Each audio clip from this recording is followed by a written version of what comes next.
کوئی انہیں نہیں دیکھ رہا تھا ان دونوں کو. اس وقت اس نے ان کو بدکاری کی طرف مائل کرنا چاہا. اس وقت کون تھا؟ حضرت یوسف علیہ السلام.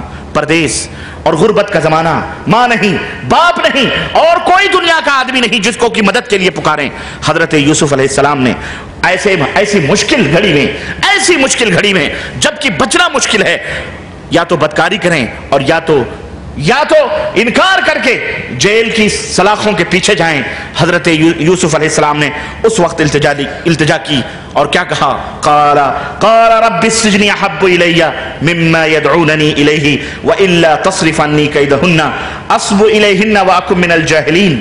اس وقت یوسف علیہ السلام نے کہا، اے اللہ، اے میرے رب، مجھے جیل میں جانا گوارا ہے، مگر جس کی طرف یہ دعوت دے رہے ہیں وہ عمل کرنا گوارا نہیں ہے. اے اللہ، مجھے قید تنہائی دے دے، وہ مجھے منظور ہے. میں قید میں جانا مجھے منظور ہے بنسبت اس کام کے جس کی طرف یہ ہمیں بلا رہے ہیں. اے اللہ اگر تو نے مجھے ان چالوں سے دور نہ کیا اور ان کے مکر سے تو نے مجھے نہیں بچایا تو میں ان کے جال میں پھنس جاؤں گا اور میں جاہلوں میں سے ہو جاؤں گا. اللہ اکبر. حضرت یوسف علیہ السلام کی اس تاریک کمرے میں دعا قبول ہوئی. فاستجاب له ربه فصرف عنه كيدهن انه هو السميع العليم. اللہ نے فرمایا اس وقت اللہ تبارک و تعالیٰ نے، یوسف کے رب نے ان کی دعا کو قبول کی، عورتوں کی چالیں اس سے دور کر دی اور اس آزمائش سے اللہ تبارک و تعالیٰ نے انہیں بچا لیا. آپ دیکھیں یہ عجیب و غریب ماحول ہے، یہ عجیب و غریب معاملہ ہے. حضرت یونس علیہ السلام کے معاملے کو دیکھیں، سارے سہارے مادی دنیاوی سارے سہارے کٹ چکے ہیں. کوئی بھی دیکھنے والا حضرت یوسف علیہ السلام کے بھی سارے نہ طاقت ہے، نہ قوت ہے، نہ کوئی مددگار ہے، نہ کچھ بھی نہیں. سارے ظاہری سہارے کچھ نظر آ رہے ہیں، کہیں نظر نہیں آ رہے ہیں. لیکن اللہ تبارک و تعالی، اللہ رب العزت کو جب وہ یاد کرتے ہیں تو اللہ تبارک و تعالی ان کی پکار کو سن کر اللہ اکبر اور ان کی مصیبتوں کو دور کرتا ہے. مومنوں، مسلمانوں، یہ درس ہمیں دیا جا رہا ہے کہ اے لوگوں، جب سارے سہارے تمہیں ختم ہو جائیں، تمہاری گردن پر تلوار رکھی جائے، تمہاری گردن پر تلوار رکھ دی جائے اور تم سے کہا جائے کہ تم اب بتاؤ تمہیں کون بچائے گا، اس وقت تمہاری زبان سے، تمہارے دل سے اللہ عز و جل کے لیے دعائیں، اللہ عز و جل سے دعائیں نکل رہی ہوں، اس پھانسی کے پھندے سے بھی اللہ تمہیں نجات دے سکتا ہے. تم کیا سمجھتے ہو؟ ہم نے اللہ عز و جل کے اوپر اعتماد نہیں کیا، آج ہم نے اللہ رب العزت کے اوپر توکل نہیں کیا، آج بھروسہ نہیں کیا، نہ جانے کن مصیبتوں اور پریشانیوں سے ہم دو چار ہو رہے ہیں اور نہ جانے کن مشکلات میں ہم پڑے ہوئے ہیں. اللہ اکبر. مختلف ہزاروں قسم کی بیماریاں. لوگ یہ سمجھتے ہیں کبھی بھی کوئی بیماری آئے، کوئی مصیبت آئے، بس پیسوں پہ پیسے خرچ کر کے جناب علی بس جاؤ ڈاکٹر، ہوا، امریکہ، یورپ، جہاں جاؤ علاج کرواؤ. میرے عزیزوں، میرے بھائیوں، وہ ہتھیار جو اللہ عز و جل نے تمہیں دیا ہوا ہے، تم اسے معمولی سمجھتے ہو؟ واللہ آج اس دعا کو معمولی سمجھ کر لوگوں نے مادی طور پر وہ ہتھیار اپنانے کی کوشش کی ہے، وہ ذرائع اپنا رہے ہیں جن کے اندر کوئی طاقت و قوت نہیں ہے. دعا بہت بڑا ہتھیار ہے مومن کا. مومن کے لیے بہت بڑا اسلحہ ہے دعا کو تم نے حقیر سمجھا ہوا ہے، دعا کو تم نے حقیر سمجھا ہوا. اور کسی ظالم شاعر نے یہاں تک کہہ دیا کہ دنیا تو گئی چاند ستاروں سے بھی آگے، ہم بیٹھے مسلح پہ دعا مانگ رہے ہیں. ایسے بھی ظالم شاعر ہیں بیوقوف. دعا کو آج ہم بھی مسلمان بحیثیت مسلمان ہم نے دعاؤں کو حقیر سمجھا ہوا.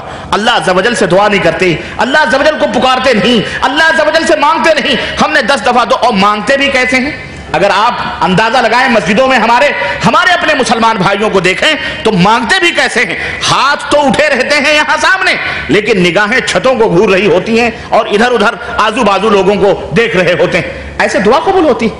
ایسے تو اگر ہم آپ سے 10 روپے بھی مانگے تو آپ ہم کو نہ دیں کہ منہ ادھر پھیر کر کے اور ہم کہیں بھائی عبد الرحمان صاحب ہم کو 10 روپے دے دو، آپ ہمیں 10 روپے بھی دینے کے لیے تیار نہیں ہوں گے کہ بھائی اگر تجھے مانگنا ہے تو ذرا پیار سے مانگ، محبت سے مانگ اور اس طرح سے مانگ.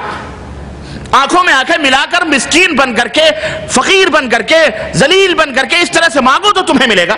تو اللہ تبارک و تعالیٰ کے دربار سے سب کچھ ملنے والا.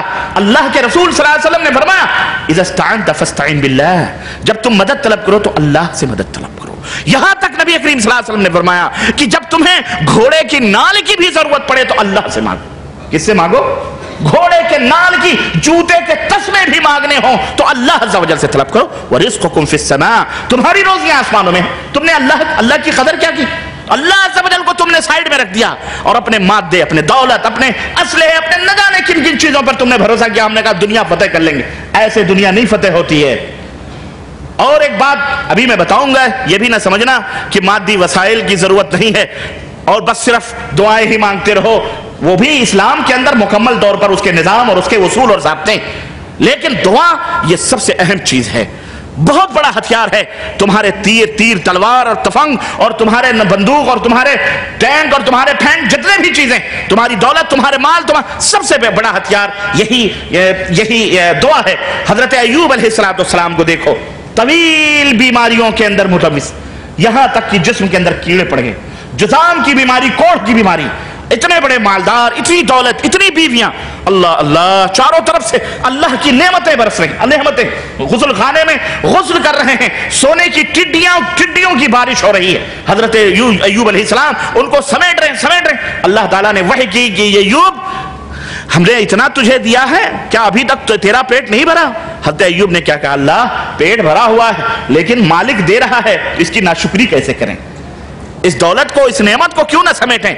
اے اللہ تو دے رہا ہے تو ہم لے رہے ہیں، ہم تو تیرے شکر گزار ہیں. وہی ایوب علیہ السلام ایسی مصیبت میں مبتلا ہوئے اور ایسی آزمائش میں مبتلا ہوئے کہ اللہ اکبر، منہ میں کھانا ڈالنے والا سوائے ایک بیوی کے اور کوئی نہیں.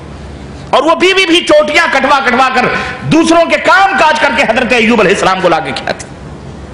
اس طرح پریشان گھر والوں نے، قبیلے والوں نے، سب لوگوں نے، بنی اسرائیل نے اٹھا کر کے کہیں جو ہے وہاں جہاں گندگیاں پھینکے جاتے ہیں وہاں جا کر کے ان کو ڈال دیا، پھینک دیا، یہ آدمی برباد ہو گیا. وہی ایوب علیہ السلام اس پریشانی میں، جب کوئی معالج نہیں، کوئی ڈاکٹر نہیں، کوئی علاج نہیں، کیا کر سکتے؟ اس وقت حضرت ایوب علیہ السلام نے اللہ عز و جل سے جب مجبور ہو گئے، بیوی نے چوٹیاں بھی کٹا دی اور کہنے لگی کیا کریں، کھانے کو نصیب نہیں، کوئی ایک لقمہ کھانا دینے کے لیے تیار نہیں. تو اس وقت حضرت ایوب کو غیرت آئی، صبر کرتے رہے، لیکن جب دیکھا کہ بیوی کی چوٹی تک کٹنے پہ آ گئی، اللہ اکبر، اس وقت اس مرد مجاہد کو غیرت آئی اور اس نبی اولو العزم نبی نے اللہ سے دعا کی اور کیا کہا؟ ربی انی مسنی الضر وانت ارحم الراحمین. اے میرے رب مجھے بیماری لگ گئی ہے. اللہ اکبر، کیا اللہ نہیں جانتا تھا کہ بیماری لگ گئی؟